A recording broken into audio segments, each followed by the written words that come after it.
गणपती बाप्पा मोरया. 2026 वर्ष तुमच्यासाठी खरंच चांगलं व्हावं असं वाटत असेल तर हा व्हिडिओ शेवटपर्यंत नीट ऐका. व्हिडिओच्या शेवटी काही सोपे पण प्रभावी उपायही दिले आहेत, ते मनापासून करा.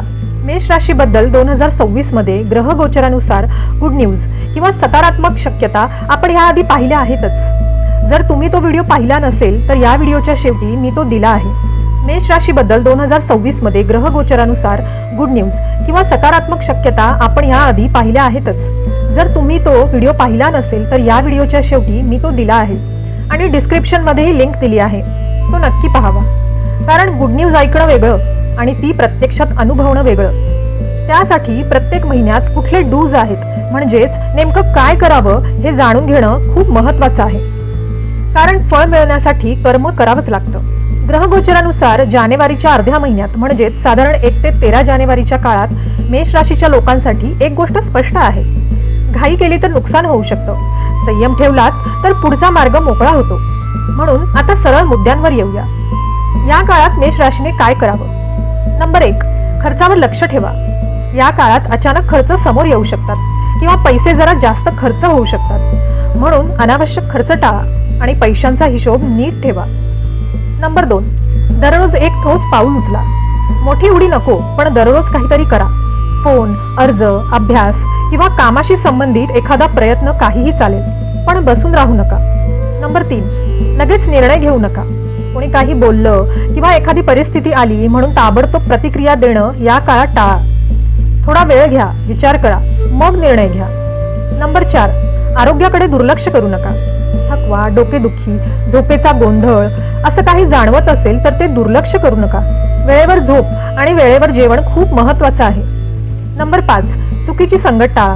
या काळात कोणीही काहीही सांगू शकतं, पण सगळ्यांचं ऐकून निर्णय घेणं टाळा. जे योग्य वाटतं तेच करा. नंबर 6, वडील किंवा अनुभवी व्यक्तीचा सल्ला घ्या. घरातले वडील किंवा आयुष्यात अनुभवी व्यक्ती यांच्याशी बोलणं या काळात खूप उपयोगी ठरेल. आणि धार्मिक कार्यासाठी दान करा, जे फलदायी ठरेल. मंगळ हा मेष राशीचा रक्षक आहे, पण तो तलवारीसारखा आहे. योग्य हातात असेल तर संरक्षण करतो आणि घाईत वापरला तर नुकसानही करू शकतो. म्हणूनच मेष राशीच्या लोकांनी या काळात शांत आणि संयमी राहणं अत्यंत महत्त्वाचं आहे. आता आपण जानेवारीच्या पुढच्या टप्प्याकडे येतो. उरलेला अर्धा महिना म्हणजेच साधारण 14 ते 31 जानेवारी पर्यंत. पहिल्या अर्ध्या महिन्यात आपण संयम, नियंत्रण आणि तयारी यावर भर दिला. आता 14 जानेवारी नंतर एक महत्त्वाचा बदल घडतो. काही ग्रह आपले स्थान आणि राशी बदलतात. याचा अर्थ असा की आता फक्त तयारी नाही तर कृतीची वेळ सुरू होते. या काळात मेष राशीच्या लोकांसाठी एक गोष्ट स्पष्ट आहे. काम समोर येईल, जबाबदाऱ्या वाढतील, लोक तुमच्याकडून अपेक्षा ठेवतील. म्हणजेच आता लपून राहण्याचा काळ नाही तर समोर येऊन दाखवण्याचा काळ आहे. म्हणून जानेवारीच्या या उरलेल्या अर्ध्या महिन्यात मेष राशीने नेमकं काय करावं ते सरळ मुद्द्यांमध्ये पाहूया. नंबर 1, कामाला प्राधान्य द्या. या काळात कामाशी संबंधित नवीन जबाबदारी, नवीन टार्गेट किंवा कामाचा ताण वाढू शकतो. म्हणून काम टाळू नका, काम पुढे ढकलू नका. जे करायचं आहे ते वेळेत आणि नीट करा. नंबर 2, शिस्त पाळा. वेळेवर उठणं, वेळेवर काम करणं, वेळेवर झोपणं या गोष्टी या काळात फार महत्त्वाच्या ठरतात. थोडीशी बेफिकिरी थेट कामावर परिणाम करू शकते. नंबर 3, वरिष्ठांशी किंवा अधिकारातल्या लोकांशी जपून वागा. ऑफिसमध्ये, कामाच्या ठिकाणी किंवा घरातही ज्यांच्याकडे निर्णयाची ताकद आहे त्यांच्याशी बोलताना शांत आणि संयमी राहा. वाद, अहंकार किंवा हट्ट या काळात टाळलेलेच बरे. नंबर 4, काम आणि आरोग्य यांचा समतोल ठेवा. काम वाढेल पण स्वतःला थकवून घेऊ नका. झोप, जेवण आणि शरीराची काळजी या काळात दुर्लक्ष करू नका. नंबर 5, प्रतिमा जपा. या काळात लोक तुम्हाला पाहत असतात. तुमचं बोलणं, वागणं आणि निर्णय यावर तुमची प्रतिमा ठरते. म्हणून घाईघाईने बोलणं किंवा चुकीचं बोलणं टाळा. नंबर 6, जे सुरू केलं आहे ते पूर्ण करा. पहिल्या अर्ध्या महिन्यात जे काम सुरू केलं असेल त्याला या काळात पुढे नेणं खूप महत्त्वाचं आहे. अर्धवट गोष्टी या टप्प्यात ताण वाढवू शकतात. आता या सगळ्यावर एक छोटा पण प्रभावी विचार लक्षात ठेवा. मंगळ हा मेष राशीचा रक्षक आहे. या काळात तो तुम्हाला काम करण्याची ताकद देतो. पण जर तो घाई, राग आणि अहंकारात वापरला तर त्याच कामात अडचणी निर्माण होऊ शकतात. म्हणून कृती करा पण संयमाने. शेवटी महत्त्वाची गोष्ट म्हणजे जानेवारी 2026 चा हा पहिला अर्धा महिना काही देण्यासाठी नाही तर नुकसान टाळून पुढील महिन्यांसाठी स्वतःला तयार करण्यासाठी आहे. आता आपण पटापट उरलेल्या सगळ्या महिन्यात मेष राशीच्या जातकांनी काय करायचं ते पाहणार आहोत. फेब्रुवारी 2026 पहिला टप्पा 1 ते 12 फेब्रुवारी. या काळात मेष राशीसाठी काम, जबाबदारी आणि परिणाम हे विषय जास्त ठळक राहतात. म्हणजेच जे केलं आहे त्याचं फळ दिसायला लागतं, पण मेहनत थांबवली तर अडथळे वाढू शकतात. या काळात मेष राशीने काय करावं? नंबर 1, कामात सातत्य ठेवा. कामाचं ओझं वाटलं तरी टाळाटाळ करू नका. हा काळ काम सोडण्याचं नाही तर काम पूर्ण करण्याचा आहे.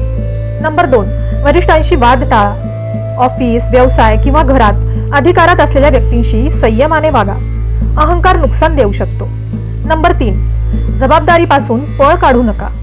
काम तुमच्यावर येईल आणि ते टाळलं तर पुढे त्रास वाढू शकतो. नंबर 4, वेळेचं नियोजन ठेवा.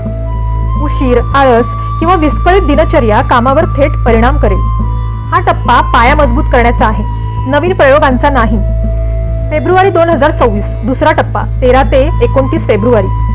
13 फेब्रुवारी नंतर सूर्य 11व्या स्थानात गेल्यावर लाभ, लोकसंपर्क आणि संधी हे विषय सक्रिय होतात.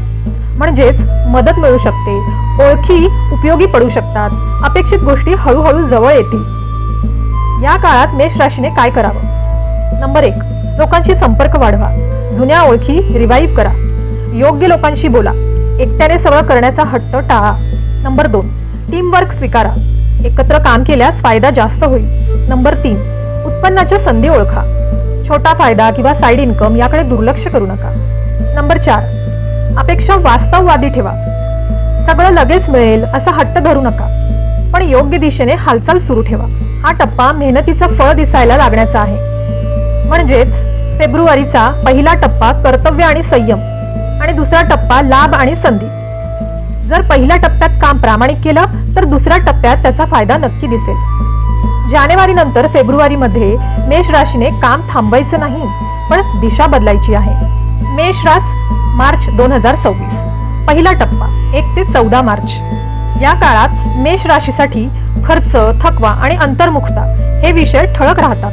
तर ह्या काळात काय करायचं? अनावश्यक खर्च टाळा. शरीराला पुरेशी विश्रांती द्या. गुप्त योजना गुप्तच ठेवा. हा टप्पा ऊर्जा साठवण्याचा आहे. दुसरा टप्पा 15 ते 31 मार्च.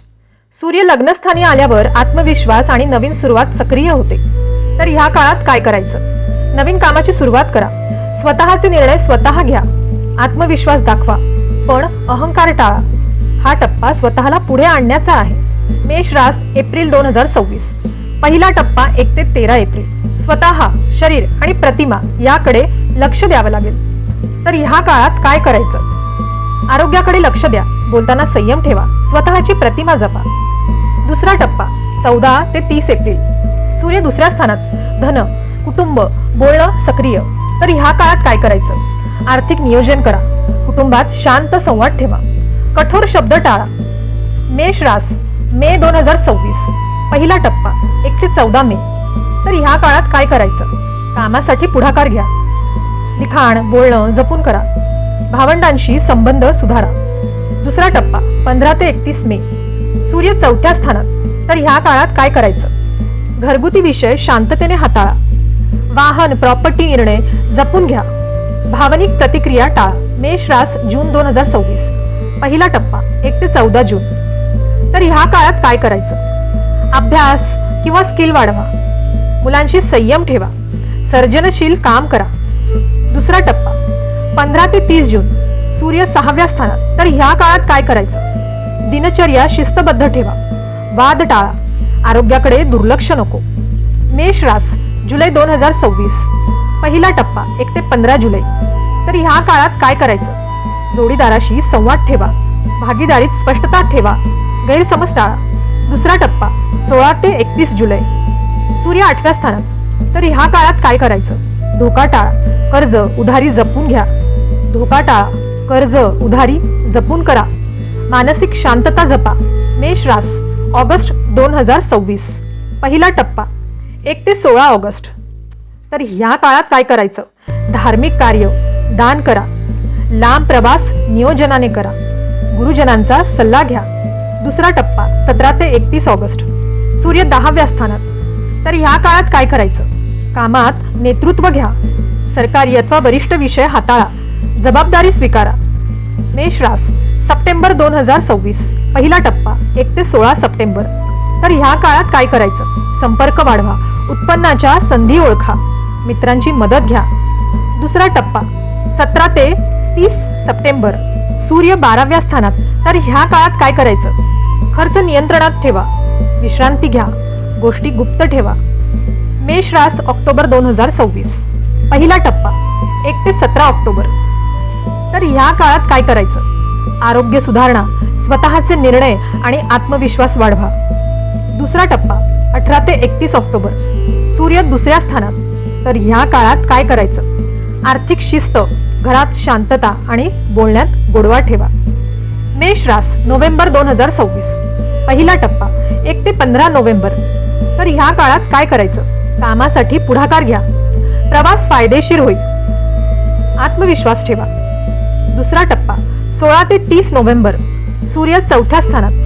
तर ह्या काळात काय करायचं? घरगुती निर्णय शांततेने घ्या, वाहन अथवा जमीन व्यवहार जपून करा, भावनिक समतोल ठेवा. मेष रास डिसेंबर 2026 पहिला टप्पा 1 ते 15 डिसेंबर. तर ह्या काळात काय करायचं? अभ्यास, ज्ञान वाढवा, मुलांशी संयमाने वागा, सर्जनशील काम करा. दुसरा टप्पा 16 ते 31 डिसेंबर सूर्य 6व्या स्थानात. तर ह्या काळात काय करायचं?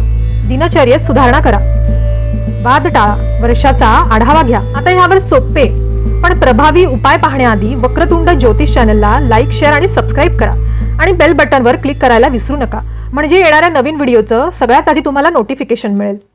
चला तर उपायांकडे वळूयात. 2026 हे वर्ष अंकशास्त्रानुसार ग्रहांचा राजा असलेल्या सूर्याचं वर्ष आहे. म्हणून या वर्षात सगळ्याच राशीच्या जातकांनी आपल्या वडिलांचा सन्मान करावा, त्यांची सेवा करावी. वडील हयात नसतील तर पित्या समान व्यक्तीचा आदर आणि सेवा करा. आणि असं कोणीही नसेल तर दररोज सकाळी सूर्याला अर्घ्य द्या. हा उपाय पित्याशी संबंधित कर्म सुधारतो आणि 2026 मधील ग्रह दोष कमी करेल. म्हणून हा उपाय तर तुम्ही आवर्जून करायलाच हवा. पण त्याबरोबरच शत्रुग्रहांचा त्रास होऊ नये म्हणून मेष राशीच्या जातकांनी रोज आंघोळीनंतर हनुमान चालीसा म्हणावी. आणि तुमच्या राशीला आणि त्या योगे तुम्हालाच बळकट बनवण्यासाठी उठता बसता काम करताना मनात गंग या एकाक्षरी मंत्राचा किंवा ओम गंग गणपतये नमः मंत्राचा जप सुरू ठेवावा. जर तुम्ही जानेवारी पासून डिसेंबर पर्यंत हे डूस पाळले तर 2026 मध्ये मेष राशीसाठी दिसणाऱ्या गुड न्यूज म्हणजेच सकारात्मक शक्यता प्रत्यक्षात अनुभवायला नक्की मदत होईल. गणपती बाप्पा मोरया.